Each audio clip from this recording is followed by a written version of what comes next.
Okay, just an injury update. First to start with Quentin. Obviously sprained ankle. We'll evaluate this week and we'll keep you posted. Kind of like last week. I mean, we still need to get with the docs and see where we're at. Talk to Quentin more in depth. Did have a brief conversation with him earlier today about it, but we'll keep you guys posted there. And then Quiddy with the hamstring and Kari and Rock, same thing. We'll evaluate those guys as we go this week, and we'll keep you posted as we can. Okay, open it up. All right, Mike Chappell. Since we're on the injury theme, Frank, any possibilities with TY or Ellinger, more so TY this week since IR's 3 weeks? Yeah, I mean, TY is making great progress. I've seen him, talk to him, seen him out there, doing his rehab and getting going. And I'm encouraged with what I've seen. I don't think we're quite there yet with him, but really encouraged with the progress he's making. Thank you. George Bremer. Coach, after watching the tape, were there any opportunities missed maybe to run the ball a little more? What's your takeaway on that overall? No, I'm fine. You lose a game. I say this all the time. You always you can be better. I can be better. I need to be better. So, but as far as runs goes, we've seen in the time that we've been here, even just here, I forget my years before this, but we've had this conversation before where it's an odd flow of the game where because we were not in sync offensively, we had 8 plays in the first quarter. We had 23 plays in the first half. I mean, we weren't in sync. And then, they were possessing the ball. So we had, so now you got 7 or 8 runs called in the first half. And when we come out in the third quarter and we have a 17-play drive, I don't know how many runs we called in that drive, but I think it was quite a few. But you're playing catch up as far as calling runs. And unless you get the lead in the game, you're never going to get enough runs called. Ultimately, the whole key to getting the number of runs called you want is to be in the fourth quarter, with the lead. That's where you really build it. So, and then we probably had, George, we had a bunch of run pass checks as well that they showed heavy box and we checked pass. So, we try to scheme and call things to put the players in the best position. So if they're going to play a real heavy box against the run, there's sometimes we're willing to take that chance and run against it.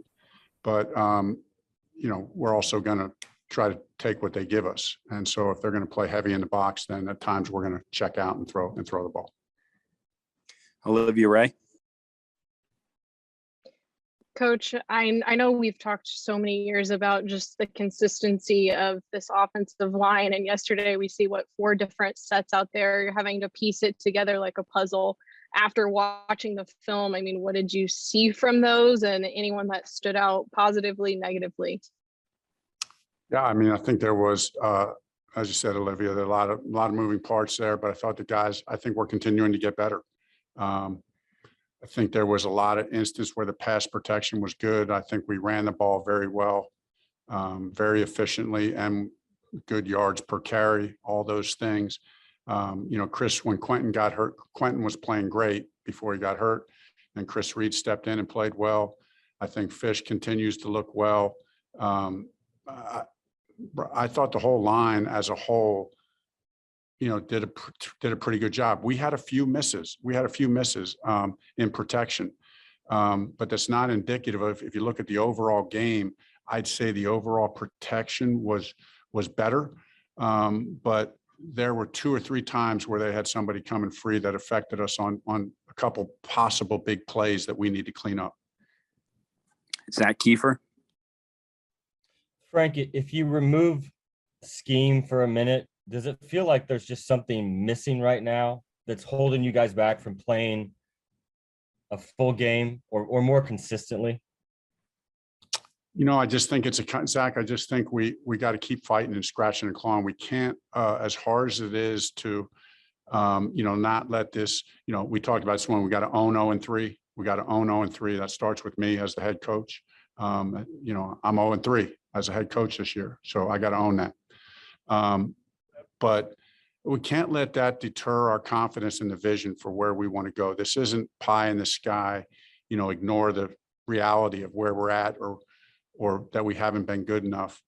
But we just keep focused on executing, each one of us doing our job, coaches and players together, have a lot of confidence where we can go with that. We believe it's still very early. We made it difficult for ourselves, but there's plenty of season left to prove who we are as an offense. Greg Doyle. Yeah, Frank, why was Hundley apparently the backup to Eason on Sunday based on pregame warmups and all that? And is that how it's going to be going forward? We made that decision, Greg, earlier in the week, last week, really based on experience. We looked at it and said, Jacob's done a good job. And when we talked to each of them one-on-one, when I said to Jacob, I said, Jacob, you're on the right track. You're doing the right thing. This is not about you. This is about Brett's experience. He's started 9 games. He's led fourth quarter game-winning drives, 2 fourth quarter game-winning drives. He's experienced. He's a very poised young man. We're going on the road playing in a difficult environment and just felt like that was going to be if Carson wouldn't play, that would be the best option for us. And I'm sorry, Greg, as far as going forward, we'll evaluate that this week. That we literally, we got to sit down and talk that through and see how we feel about it going forward. Stephen Holder. Hey, Frank, this is not a criticism of a decision. I'm just curious generally how you view these things. When a player's injured, Carson, Darius, whoever, how do you sort of process or work through the decision on when that player should and shouldn't play? And I don't know whether they should be out there or not. I'm just curious generally how you view that. Yeah, fair question. Good question. I'm not the medical expert, so I rely on the docs and I rely on the player. I rely on the docs and I rely on the player. And the docs are going to give us the information. Is this player subjecting himself to injury that could be detrimental to the player and to his career and those kind of things? Or could he be subjecting himself to, putting himself in a worse position for this season? The docs answer that question. That's totally above my pay grade. Then you need to talk to the player. What I've experienced over the years is players they know their bodies, they know what they can do. Where the decision that, so in this instance, docs give Carson the clearance. Carson says, I want to play. Now it's our job as a staff to try to protect him the best we can. So that's what we try to do. We had the game plan set up and we called it in a way that we tried to protect him as best as we could. And, and here's the good news. The good news is, we have a quarterback who, yes, he's mobile and he can make plays, but he's a really smart guy. He can play the drop back game. And, and so that's something we've talked about and, we just needed to commit to. That's a little bit of a different mentality for him because he is so aggressive and wanting to move and get out of the pocket. But it's a good opportunity. It's a good opportunity for him to work on that as we go. Joel Erickson. Frank, given what you guys, or given what you decided last week about Brett Hundley's experience, does it make you rethink not going out and getting a veteran backup earlier during the offseason? Yeah, no, fair question. Something Chris and I talked through a lot. And, I think we feel very comfortable what we decided at the beginning of the year that, that these were the guys we were going to go with. We're going to give them every opportunity.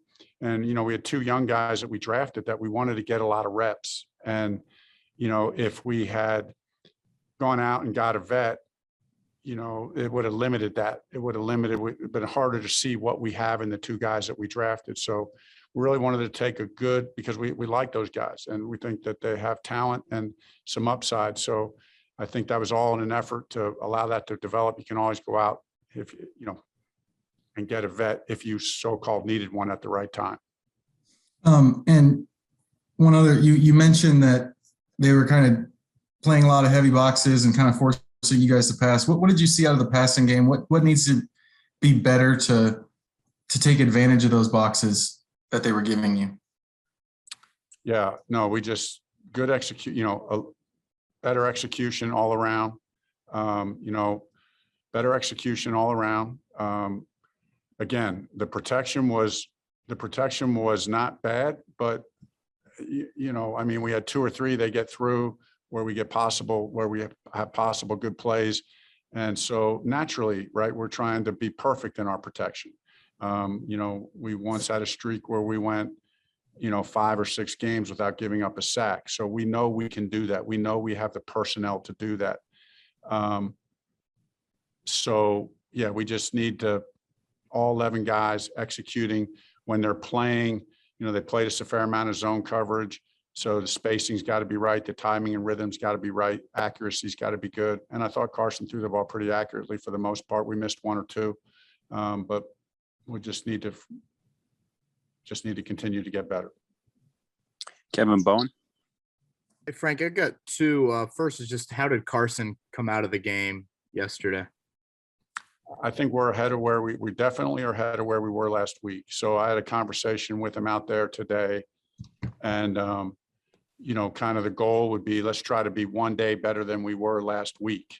So, so last week we practiced on, we got to the point where we could practice on Thursday where, hey, I hope he can practice on Wednesday, but if he can't practice on Wednesday, hopefully we can get one day ahead and practice Thursday this week. And then maybe by the next week, then we're back to practicing 3 days a week. And then maybe by the next week, maybe we're 100%, and in the meantime, there's no excuses. I mean, I don't want to make this sound like, well, he's at whatever percent he is. So I know nobody on this call is going to go easy on him or on me or on us, but trust me, there's no excuses and there's no explanations. I mean, if he's on the field, he's expected to play winning football, and I'm expected, and our staff is expected to put him in position to play winning football. And my second one was you referenced Brett's experience earlier with compared to Jacob, I guess. So week 1 and 2, was there any thought to putting Brett as the backup then? I guess what changed, or why Jacob the backup 1 and 2, but then not the backup now? Because I just felt Carson was 100%, felt he was 100%, and, just wasn't,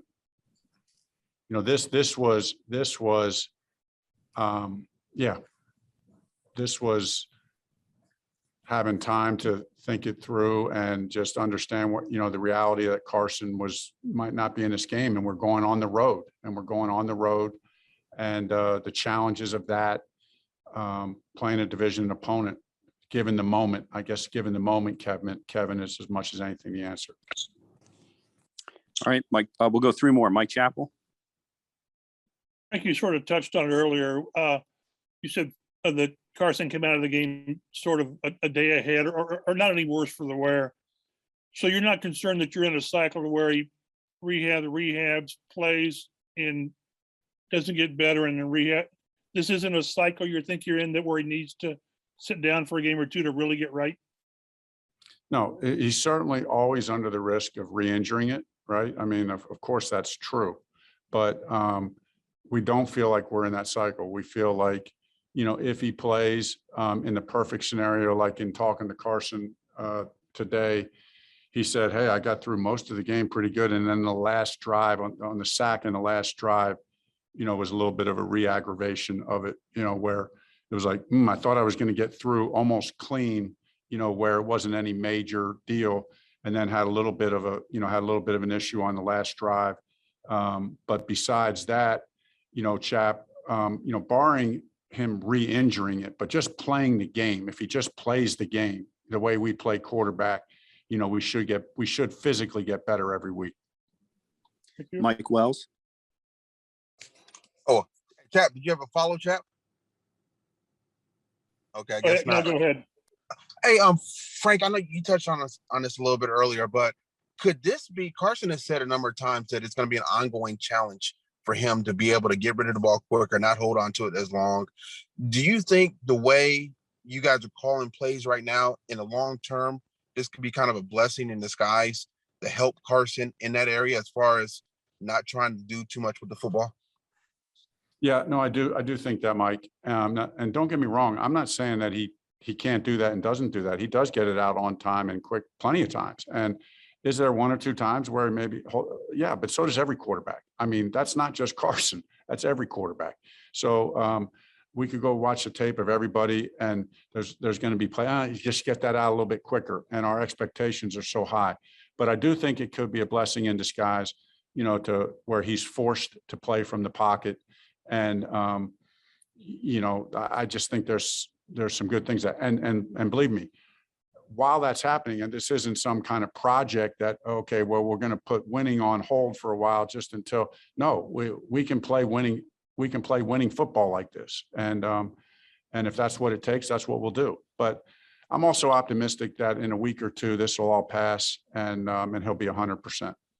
And then I wanted to follow up. There was a play when you guys, and I think it might have been the final series, where he started to take off, but then he threw it to Naheem in flat, and it was an incomplete pass.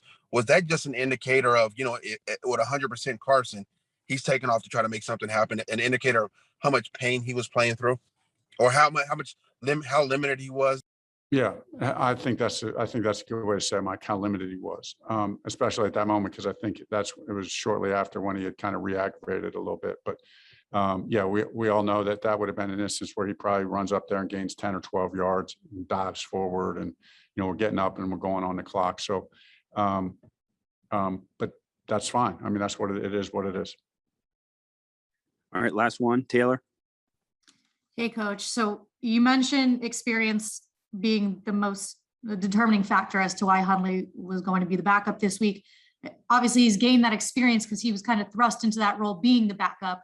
How do you get Jacob Eason that kind of experience if he gets pushed out of line, I guess, so to speak, for more experience, because someone's been in that position to really know what he has potentially in a fourth quarter game-winning drive moving forward, if he has it in him? And should we consider Hundley as the number 2 then moving forward, or is that a week-to-week thing, knowing the gravity of potentially every game moving forward now? Yeah, no, great question. And part of the reason, and I probably should have said this earlier on the earlier question, one of the other reasons we made the decision with Brett was, you know, Brett has continued to look good in practice, even running the scout team and just seeing him get more comfortable with our offense. So, and so that's really a credit to Brett. And you're absolutely right, Taylor. There is, you know, I mean, in all fairness to Jacob, until he actually gets in there in a game where really everything is on the line, there's no way of telling. That's why we have confidence in both of them. And what's going to always be the guiding part of our decision is what gives us the best chance to win this week. What's the right decision for this team this week? You know, given all the factors. And, you know, and those guys are continuing, even though they're not getting starting reps, they're being evaluated every week. You know, Jacob and Brett, even though they're running scout team, are being evaluated every week and how they're getting better during the season. So they're both doing a great job. You know, Brett has continued to kind of show us some things that give us some reason that, you know, to put him in that position for right now. But, you know, again, we'll visit that this week and see where we go from here. Frank, if I could All right, chime thanks, in. guys. Sam Ellinger, is he able to come back? I think, was it this week? Yeah, it's And this how week. will that change it? Yeah, it's this week. And yeah, good question. Sam's made good progress. This is the week that he could come back. So, you know, that plays into the equation as well. You got to sit down with Chris and the staff and, you know, and talk that through.